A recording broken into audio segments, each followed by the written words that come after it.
This is Christian Gomez with the New American Magazine, and joining us here in the studio live in person is Robert Brown, a constitutional scholar and educator who's gone around the country teaching folks about the Constitution. You may recognize him from the Constitution is the Solution JBS workshop series of videos, and also as being a leading opponent against an Article 5 convention. And that's why he's here today, in fact, to discuss not just Article 5, but specifically Federalist number 40 from the Federalist Papers and its significance in the Article 5 battle. Robert, thank you so much for joining us today here again. Well, thank you for having me. It's always good to be with you.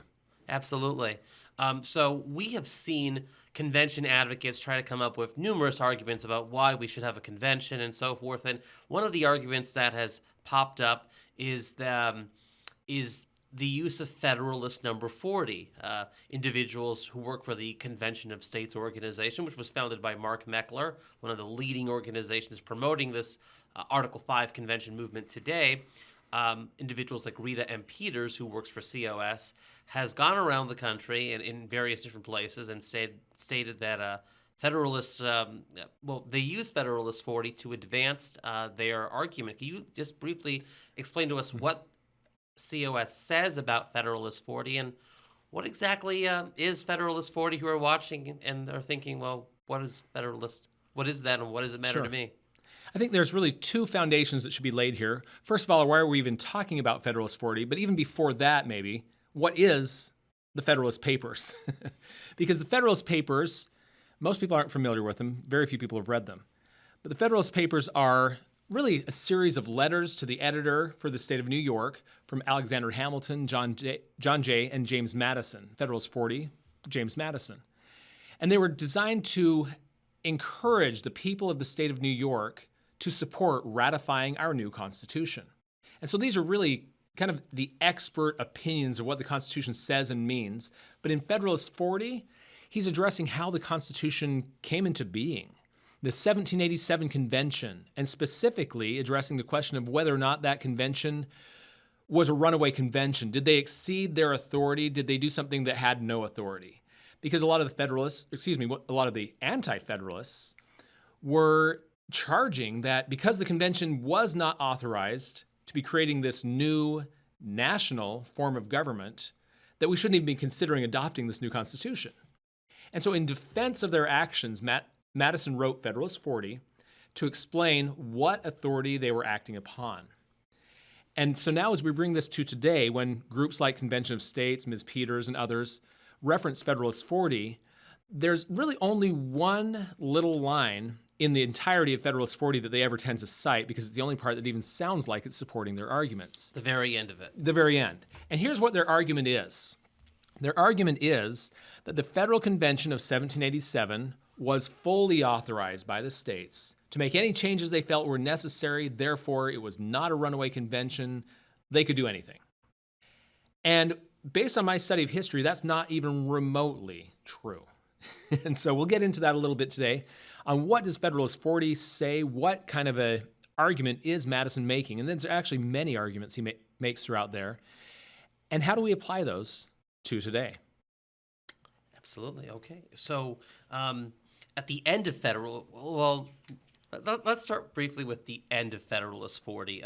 Certainly. The last paragraph of it, written by James Madison, as you pointed out. The sum of what has been here advanced and proved is that the charge against the convention of exceeding their powers, except in one instance, little urged by the objectors, has no foundation to support it. That if they had exceeded their powers, they were not only warranted, but required as the confidential servants of their country by the circumstances in which they were placed to exercise the liberty which they assumed, and that finally, if they had violated both their powers and their obligations in proposing a constitution, this ought nevertheless to be embraced if it be calculated to accomplish the views and happiness of the people of America. How far this character is due to the Constitution is the subject under investigation. And just taking that on its own, it really does come across or sound as though there is no merit to the arguments against those who say that they didn't have the authority to create the Constitution. So how do you respond to individuals when they take that excerpt and use it to say, aha, there it is, Mr. Brown? Right. And honestly, what you read is far more than they'll tend to use. Because what you read, Madison's really arguing both sides of the argument. Number one, we didn't exceed our powers. This is not warranted. But even if it was, we needed to do so. And even so, his final argument there was whether or not we exceeded our powers, if the Constitution is a good one, it should be considered on its own merits, not on whether or not we had the authority to adopt it. And so the convention advocates never want to get into that second and third argument even. They only focus on the beginning portion that you read, where it says that, and again, I'll read a little bit of it, the charge against the convention of exceeding their powers, except in one instance, little urged by the objectors, has no foundation to support it. And so, and I would agree that, number one, it was urgent. They did have the needs and things like that Madison said in the later portion there. It was essential that they made the changes they did. Was it done with the authority they were given or not? And the case that Madison makes, I think we'll find very interesting as we get into the details here.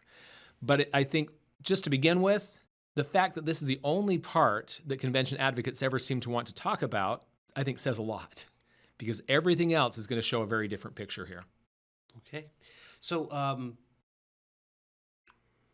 why would you say the convention advocates use Federalist 40? Isn't it ironic that they would use Federalist 40 to advance their argument when you read it in its context, which, of course, you'll be happy to explain to our certainly. audience what exactly the context of Federalist 40 and, is. I've said many times, you cannot truly read and understand Federalist 40 and still maintain the argument that they truly acted within their commissions. And let's go to that next, because right at the beginning of Federalist 40, Madison talks about where their authority comes from. Let me jump to this quote right at the beginning. The powers of the convention ought, in strictness, to be determined by an inspection of the commissions given to the members by their respective constituents. What that's saying, if you want to know what the authority of the convention was, we look at their state commissions. What are the state commissions? When you, for example, you're a representative for the state of New York, we're going to send you to represent us at this convention. Here is your authorization to represent us. Here's what we're authorizing you to do, and things we're prohibiting you from doing, and so on. So that is your commission. And that truly, I totally agree, that's exactly right. If we look at their commissions, that is what empowered the delegates of New York, and any other state as well. Of all the 12 participating states. 12 out of 13 states attended. Rhode Island did not. So of those 12, they all gave delegate commissions, and there was a lot of similarities in those delegate commissions. And so Madison begins with that concept. Now, what I find really interesting, and I'm trying to put myself in Madison's shoes here a little bit, because what he does is a little surprising, honestly. But he was facing significant opposition from the anti-federalists. And this being one of their big arguments was you did not have the authority to be introducing and proposing this kind of a constitution. Their main contention on this came up in the convention numerous times. I've talked about this many times, that under the Articles of Confederation, we had a strictly federal form of government, which they defined as a form of government that has really no power. It can make recommendations to the states, but it cannot enforce anything or require anything on it's or from. Voluntary in nature. Yeah, completely voluntary participation. Voluntary participation of the states. That's a good way to set it. And so when they came up with this new constitution, they saw that this is a significant step in the direction of national form of government with national enforcement power. And as we look at the commissions, that's what Madison said to do here. As we look at the commissions, we're looking for what authority did they have? And 12 out of 12 all say that they were amending a federal constitution. None of them say anything about national. And here's where it gets a little bit odd, honestly, in Federalist 40, because right after Madison says we should look at their commissions if we want to know what their authority was, he then says this: all of these, however, had reference either to the recommendation from the meeting at Annapolis the previous year, or to that from Congress earlier that year. It will be sufficient to recur to these particular acts. So here's what happened. The year before the Constitutional Convention, 5 states gathered in Annapolis and concluded we need to make bigger changes and things than what we can, as 5 states, really deal with. We need the rest of the states to come to the table. So they made a recommendation next year, let's have a convention with all the states. And again, it's just a recommendation. There's no authority there. And then the states voluntarily chose, yeah, let's do this, all 12 out of 13. Congress, early in the year of 1787, did something very similar. They also recommended, yes, we believe this is a good idea, and we're recommending to the states to participate. Again, no authority behind that. So the recommendation from Annapolis and the recommendation from Congress had a lot of things similar to what was in the actual commissions of the states. And that's what Madison's saying here. But they did not have authority. And by doing this, something very interesting happens. Because when Madison points to the commissions of the states, they're very limited. But when you point to the recommendation from Congress, we find something in there. That's not in the state commissions. That's not in the state commissions. And guess what that is? It's authorization to create a national form of government. So, surprise, surprise, Congress, the Congress at the time, the Confederation Congress assembled, wanted a much more powerful central government. So Congress wanted to be a more powerful Congress. Yeah, exactly. And none of the state commissions of all 12 participating states. That's exactly at least right. Initially, that was not something they were considering or wanted initially. Based on their commissions. Based on the commissions. Yeah. Based on their commissions, there's nothing in any of the commissions that gives any suggestion or hint or allusion or anything to a firm national government. That wording does appear in the recommendation for the convention from Congress. And that's the only place it appears. And that's all that Madison really looks at here, even though he says Yes. we're going to look at the state commissions, but he says we're going to look at the resolution from the recommended resolution from Congress in Annapolis. Those will be sufficient, and then he just relies on the congressional resolution that has the stronger language that's not found in the state commissions. So he points out, exactly right, that in the recommendation from Congress, it talks about we should make a firm national government. So therefore, the convention was authorized to make a firm national government. And this is probably the only place in all of history that I find something that Madison wrote and I say, you know what, that's not really correct. Because as he said, really, their commissions were their authority. And this recommendation for and authorization for a firm national government is not there. It's only in this unauthoritative document from Congress. And yet he treats it as though that's part of their commissions. That's strange to me. That's a little interesting. But again, going back to putting yourself in Madison's shoes, he's doing his best to really overcome the concerns being raised by the Anti-Federalists, and let's just move forward and consider this document on its own merits. And so some of the arguments he makes are quite interesting, but I think the most important thing that we need to look at today is the arguments he made in defense of the actions of 1787. Are we comfortable with those same arguments being applied to a convention today?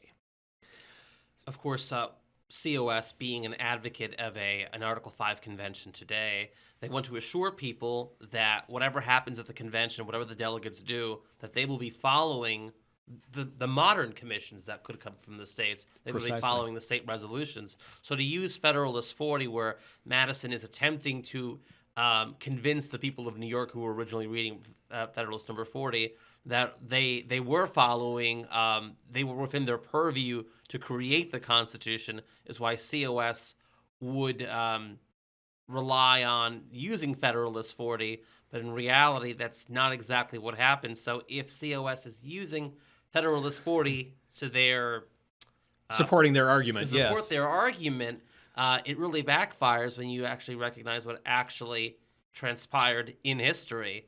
Because in both cases, we have going into the convention, the thought of a convention of the states that's limited with specific limited authority of what they can and cannot do.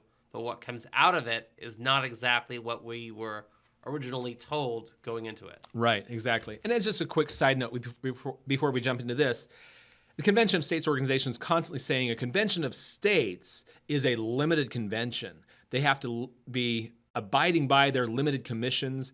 Whereas the 1787 convention was unlimited. They have full authority to do anything they wanted to, which isn't true. And I like to point out the fact that the 1787 convention was also a convention of the states. The founders repeatedly called it that, and it was called, just like they're trying to do today, as a limited convention. So when they talk about we're going to have another convention of states, I simply point back to, well, look at what happened the last time we had a convention of the states. It transformed itself into an unlimited convention of the people, really. Instead of being limited by the states, they exercised the ultimate and sovereign power over the people to alter or abolish, which we'll get into. Madison even mentions that in Federalist 40. So I'm going to go through just a few of the major arguments that Madison now makes in Federalist 40. And let's talk about applying them today. As it relates to COS. Yes. So Madison, first of all, mentions it is in the Act of Congress and some of the states that they're sent for the sole and express purpose of revising the articles. But, he goes on, but where do we draw the line between merely revising and completely replacing? And I love this phrase. He says, must it of necessity be admitted that this power is infringed so long as part of the old articles remain? Or put in modern English, as long as there's even a few words from the old document, have we really replaced it? That's what he's saying here. So, yeah, we may not totally rewrite the whole Constitution. We might still have it say something like "we the people" at the beginning. And everything else is gone. So is it really a different document if any part of the old one remains? That's the first argument he makes. I find that one quite entertaining just to bring that to today. Because Convention of States will say they're not intending to rewrite the Constitution. All they want to do is add amendments. But theoretically, could you not, and this happens all the time in Congress, where they take a bill that exists that passed in the House of Representatives for one purpose. The Senate takes the bill, guts it of the text, and they add an amendment of new text into the bill. That happens frequently, and that's considered an amendment. Pretty well just totally replace the bill without saying so. Exactly. That's right. So that's how oftentimes that's how oftentimes the Senate can get away with writing the budget, even though it should emanate from the House of Representatives. Well, the original emanated from, even though no part of the original remains, it's now a completely new document under the same name. So when COS says they want to have a limited convention, to just propose a few amendments to limit the size and scope of the federal government. And of course, limits can have, as you've said many times before in different presentations, limits could either be low or high. You could have a higher limit or a lower limit than what presently exists. So you could have an amendment that you're attaching to the Constitution that totally undermines what's already in the Constitution, like the 17th Amendment kind of does that to a degree, undermines parts of the Constitution. So amendments could be added to expand the federal government, and you can say, oh, no, we didn't rewrite it. We just added amendments to it. So it's still the same Constitution. I'm going to give you another example, because sometimes you can keep the majority of language and just by adding a few words completely transform the entirety. Let's take the Second Amendment, for example. The right of the people to keep and bear arms, and insert, while serving in the military, shall not be infringed. What was that, 5 words? Yeah. While serving in the military didn't dramatically change the overall content, but the meaning is entirely changed. You just took away the right to bear arms of the common people, and only people, active duty military, have the right to bear arms. That's a completely different, you just gutted the Second Amendment. And in fact, this was proposed by the late Supreme Court Justice John Paul Stevens in a book he wrote, where he wanted to add in the words while serving in the militia. But he, of course, defining that as military. They define militia as the National Guard and the military, which we know that that's not quite accurate either. But nevertheless, it's to your point. And so even then, even if you don't completely replace all the language, a few choice placed words here and there can completely redefine our entire form of government.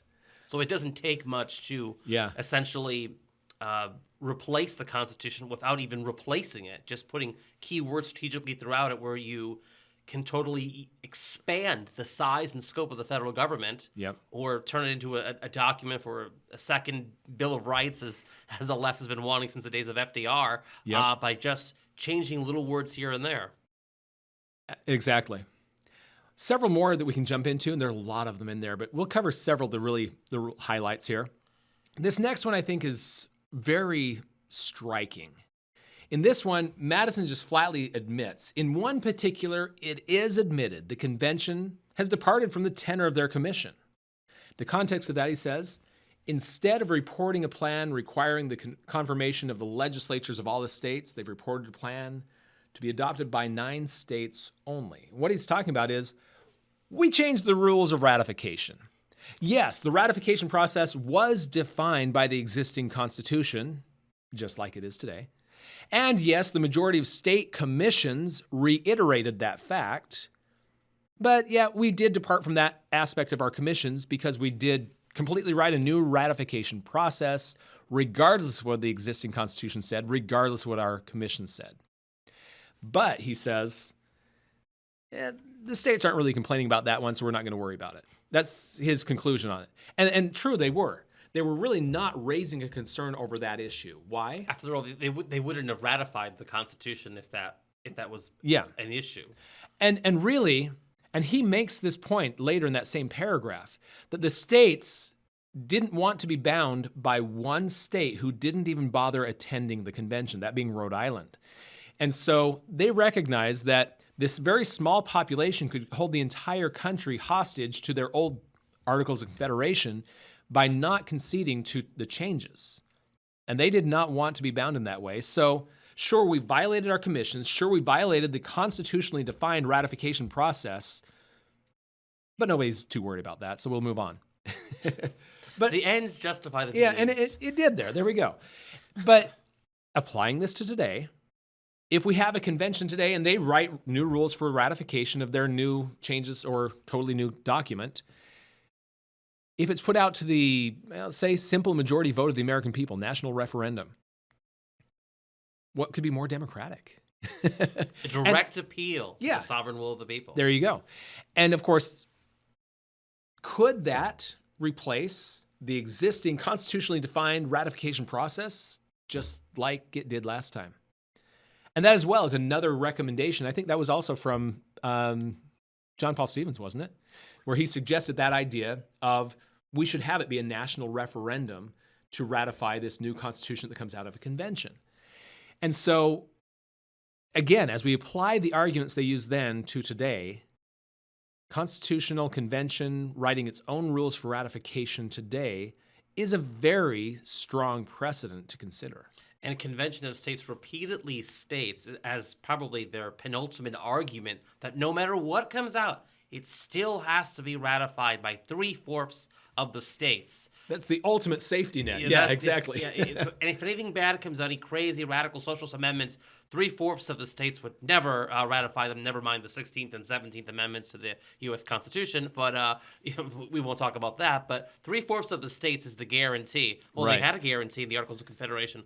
One All state state could have. legislatures had to ratify or approve the changes. And if, like you said, if one doesn't, the whole thing, theoretically, under Article 13 of the Articles of Confederation, would have tanked the whole process. Yeah. In fact, Rhode Island wrote a letter to the convention reminding them of that fact, that we're not there for these following reasons, but remember, whatever comes out of your convention, you're going to need our approval for it. And they were referring to Article 13. Now, similarly to what you're just saying, Mark Meckler, co-founder of the Convention of States organization, has put out this challenge, show me the 13 states that would ratify anything crazy. Here's my email address. Show me the 13 states that would ratify repealing the Second Amendment or whatever else. And that's my argument is, show me the precedent that says we can't have a convention write new rules for ratification. Because here's what the precedent says. They did. And so I'm not sure we're going to even have the same ratification process come out of this convention as what we have going into it. That's what happened last time. Let's jump on to the next one. This one's interesting as well. And honestly, this one surprises me a little that Madison made this argument. He says it's now time to recollect that the powers were merely advisory and recommendatory. The powers in their commissions, they didn't really mean it. These were just recommendations. Now, that is the way that Congress tends to choose to apply the Constitution today. These are just general recommendations, but we can do pretty much whatever we want. Like Congressman Pete Stark. Congressman Pete Stark. Former, I should say. Yes. Congressman. I delight in that part. But that is the way they're treating the Constitution today. He's mentioning that, this contradicts what he said at the beginning. If you want to know what their powers was, look at their commissions. But you know what? They didn't really mean it. But the commissions are they're just recommendations anyway. Yeah. And again, applying this to today, who's to say that the convention can't do that again? Here are your limited commissions. You can only talk about a balanced budget amendment or whatever else. That was just a recommendation. And so, again, as we apply the arguments of Federalist 40 today, they don't do the convention movement any favors. These all really undermine their arguments.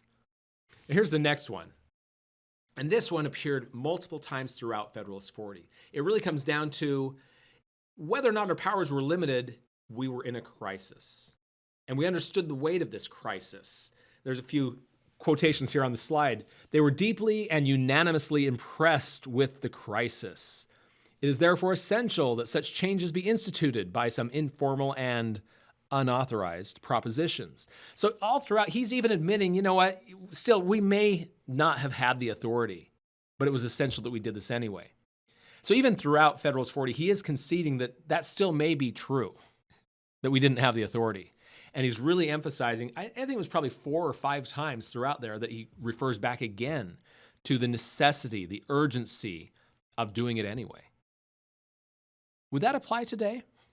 Sure, we were sent here for just these few limited purposes, but our nation has a lot of problems we need to be addressing.